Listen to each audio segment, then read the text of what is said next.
Oke, sekarang kita sampai pada aspek keenam ya. Aspek keenam dari 7 aspek penting dalam kehidupan manusia. Jadi aspek yang keenam ini apa? Ini jiwa ya. Nah, ini tentang jiwa. Jadi sekarang kita berbicara tentang jiwa. Nah, apa itu jiwa? Saya tidak berdebat masalah apa itu jiwa, apa itu roh. Yang penting dapatkan pemahamannya. Jiwa itu sudah mengandung kalau istilahnya nanti berbeda-beda, di Bali ada bilang itu atman. Ya, tapi saya menjelaskan di sini sebagai jiwa itu bukan atman, atman itu roh atau spirit itu ya dalam topik ini. Nanti di luar silahkan kalau mau Anda punya pemahaman berbeda. Jadi di sini tentang aspek jiwa ini yang saya maksud adalah jiwa yang ada rekaman-rekaman kehidupan. Ada memori-memori kehidupan, itu jiwa yang disebut di sini. Nah, saat kita berbicara tentang jiwa, apa hal-hal yang memperkaya jiwa? Apa hal-hal yang bisa memelihara jiwa?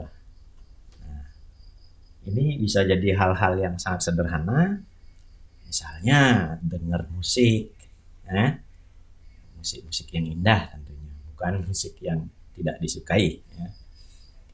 Main musik itu misalnya, kreativitas entah itu nari, kreativitas membaca,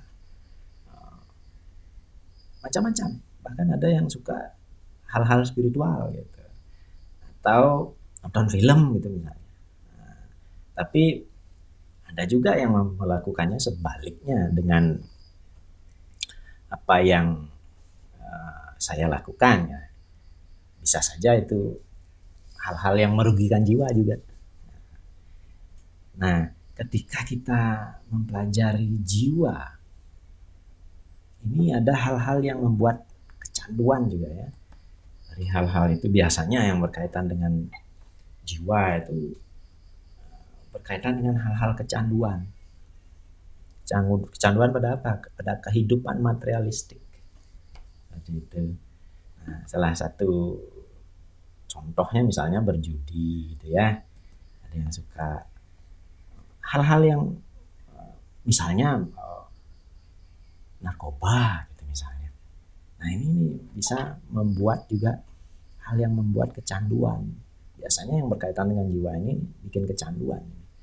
Nah, hal yang memperkaya jiwa ini yang diperlukan. Contohnya untuk meningkatkan hubungan dengan keluarga gitu misalnya. Ya, kita harus melakukan konstelasi gitu. Ya, mendekatkan diri dengan keluarga.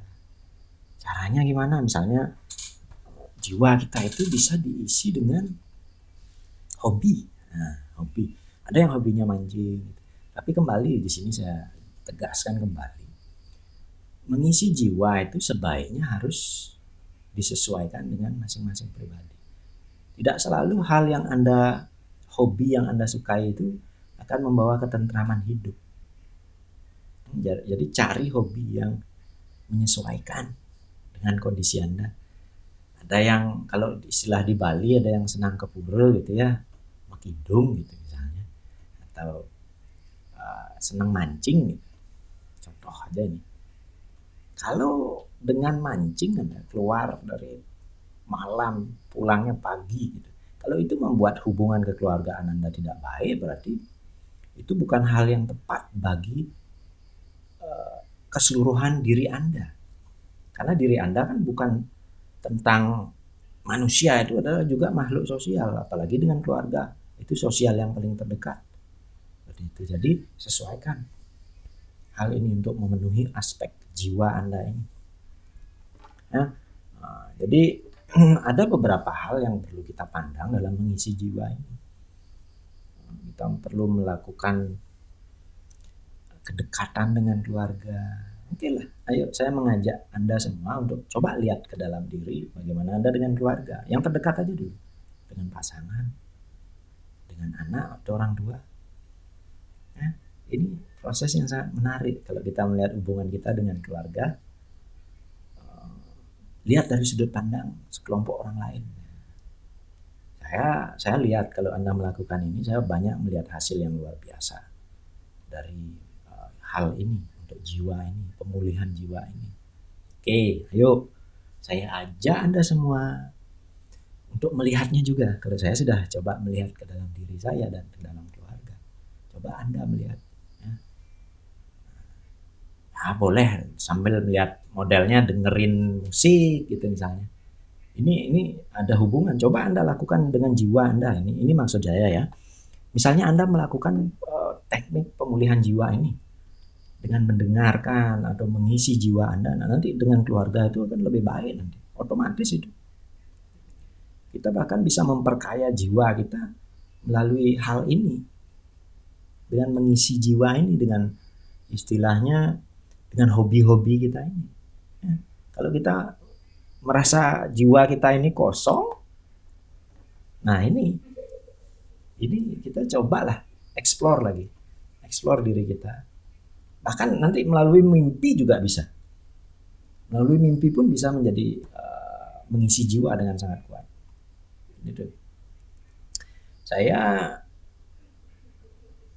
terus suka sekali berbicara tentang banyak hal yang dapat kita lakukan gitu. Untuk diri sendiri terutama ya, untuk diri sendiri. Kenapa? Karena kebetulan pekerjaan saya ini tentang bagaimana untuk mengembalikan kendali pada manusia. Nah, saya dapat banyak sekali klien-klien atau orang-orang yang datang kepada saya untuk konsultasi. Ini bukan hanya tentang kemandirian. Kenapa? Karena sebenarnya, sesungguhnya, sejatinya kita semua ini saling membutuhkan. Ini juga berhubungan dengan kemampuan tubuh kita untuk menjaga keseimbangan dan menyembuhkan dirinya sendiri. Nah, semakin kita bisa memperkaya jiwa kita dengan hal-hal atau makanan jiwa itu, semakin dalam kita akan menemukan kemerdekaan di dalam prosesnya itu, kemerdekaan jiwa ini. Nah, karena kenapa? Karena jiwa ini sangat terkait dengan tubuh astral ya. Nanti lihat di bab yoga itu, tubuh astral ini terkait dengan kehidupan emosional. Nah, dengan melihat bagaimana hal itu terjadi dari sudut keseimbangan tubuh, dari sudut pandang keseimbangan tubuh, solusinya berbeda. Solusi ini berbeda dan sangat membantu. Dengan jiwa ini misalnya Anda makanan sudah baik, minuman sudah baik, seperti itu ya. Tidur juga sudah baik. Tetapi jiwa ini bisa mempercepat proses. Ya. Kalau misalnya ada trauma, ada kecemasan, ini sangat cepat dengan mengisi jiwa ini. Bukan berarti ini yang utama. Kenapa ini diletakkan ke 6? Karena yang di awal itu lebih penting. Bukan berarti ini tidak penting. Ini prosesnya mempercepat seperti itu. Mempercepat proses untuk mencapai keseimbangan. Oke, kita lanjut lagi ke video berikutnya, video untuk topik ke-7 ya, topik terakhir untuk materi ini. Oke.